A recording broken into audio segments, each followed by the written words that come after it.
Ladies and gentlemen, if I can just grab your attention, I'm going to call upon our final speaker. So please enjoy your desserts. I'd like to call upon Professor John Farina, who's a professor in religious studies at George Mason University. So please welcome him to the podium. Thank you.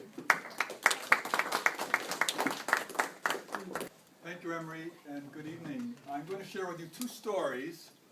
The first one is a happy story, the second less so, but let's start with the happy story. I had the privilege of traveling to Turkey with Emery and a group of Washingtonians in a tour this June, and as you remember, June was the month of the protests in Turkey, so this colored our entire visit. I also had the, I don't know if I can say it in this room, the misfortune of traveling with some journalists, and after that event I decided not to read or listen to any news for at least several months, but that's another story. But our experience was colored very much by this event, and everywhere we went, Turks wanted to talk about it, and there were people that wanted to tell us what was going on. We heard from both sides. We had wonderful access to people from the CHP party, to people from the ACT party, and of course they all had their lines. But what emerged for me most strikingly, I think, can be summarized in one of our meetings that took place in what was described, and you'll remember the name of the neighborhood in Istanbul, as a conservative neighborhood.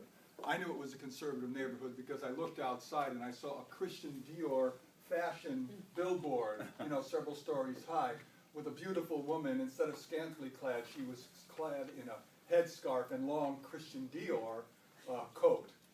So inside the restaurant, we heard from two journalists. One was a rather well-known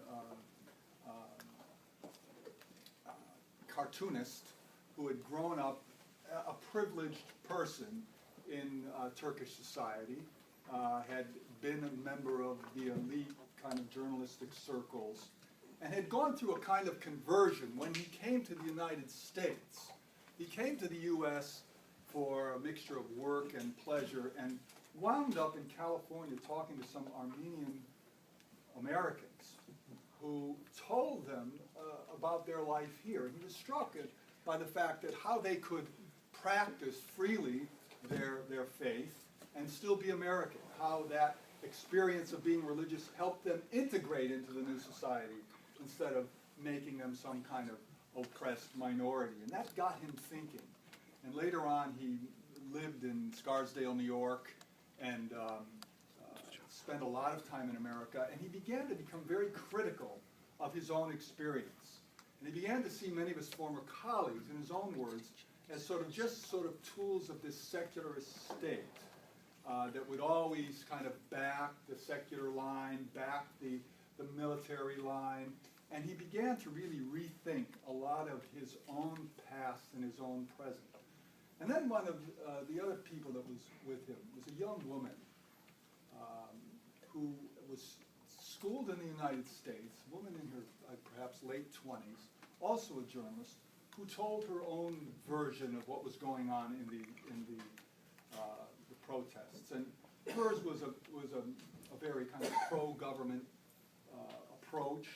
But politics aside, what struck me most about it, as she talked, it was interesting. The windows were open. It was a rather hot day. And as she began to talk, I'm looking at her and saying, look, here is what in another moment would have been your quintessential westernized Turkish woman, American educated. But she wasn't. She was wearing a veil. She was very much concerned with the idea that now she could express her religious beliefs in Turkish society, that she wanted to be a Democrat, she said, just like Americans are, and at the same time a religious person. And as she was talking about some of the persecutions that religious people have undergone over the decades, and even during the protests, at the hands of some of the so-called peaceful demonstrators, in her eyes at least. And as she was speaking, the call to prayer, the midday call to prayer, came wafting in through the warm, languid air. And to me, that symbolized so much the issue that Turkey is dealing with, how to be a modern democracy that doesn't just marginalize faith, but finds a way to integrate it, that doesn't say to people, you can either be a liberal Democrat or religious, because a lot of people are saying, sorry, we want both. And that's an issue that gets iterated again and again. We also met with several people from minorities, minority religions and minority ethnicities. We met with Kurds, we met with Armenians, and we met with a Syrian Catholic bishop who I'm a Catholic, so I was quite interested in talking to him. And I asked him several questions about the state of Christians in Turkey, and he was very positive, and he emphasized so much how things are better off than they have been in many years. And his whole attitude was extremely positive. He refused to be negative, and there were reasons he could have been, but he refused to be. So that's the story of Turkey. And I want to contrast that with a second story that's a lot less happy. Because as I left Turkey and went on to my travels in Europe, I was, of course, emailing back and forth. And you all have friends like this, don't you, who think that they're going to enlighten you by sending you stories. You know, you have friends like that, right? You know, they resend things or they retweet stuff, and this becomes a kind of profession for them. Well, I have one such friend, and I have many, unfortunately. I have one. And he sent me essentially what would be called a snuff video of a horrible incident of some criminal who happened to be a Muslim killing a priest who happened to be a Syrian Catholic priest and shouting, God is great, as he did. And he sent this email, and the caption was, religion of peace? Now, this was troubling because this man, unfortunately, is not some idiot. He is one of the most gifted intellectual people I know. He's a graduate of a little school in New Haven called Yale. And he, nevertheless, cannot be moved from his beliefs very easily that this is the reality. This man happens to hold to be affluent, to hold a senior position in the government, happens to actually work for the Drug Enforcement Agency. I tried to reason with him, and I tried to say, well, you know, how about your Mexican drug gangs? Now, they're all Catholics, aren't they? They wear crucifixes, and they probably make the sign of the cross before they shoot people. Right. Does that mean that they've committed that crime because they are Catholic? None of this works on this man. None of this works on this man. And this is an otherwise intelligent, sophisticated man.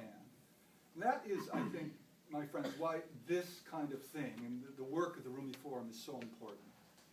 That we have an obligation to carry on dialogue and to really begin to move from our orthodoxies. He has a lot of reasons why he thinks this way. He happens to be an avid evangelical Christian who can quote to me biblical verses about why this is the case. And that's been the nature of our discourse since then. But how is it that our orthodoxies can keep us from the truth sometimes? And what is the alternative to that? Is the alternative to just be secular?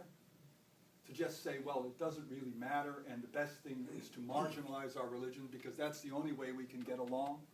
Or is there a way in which we can be believers in whatever faith we have and yet enter into dialogue as citizens and maybe even as friends? That's the challenge I leave us with tonight. Thank you. Excellent.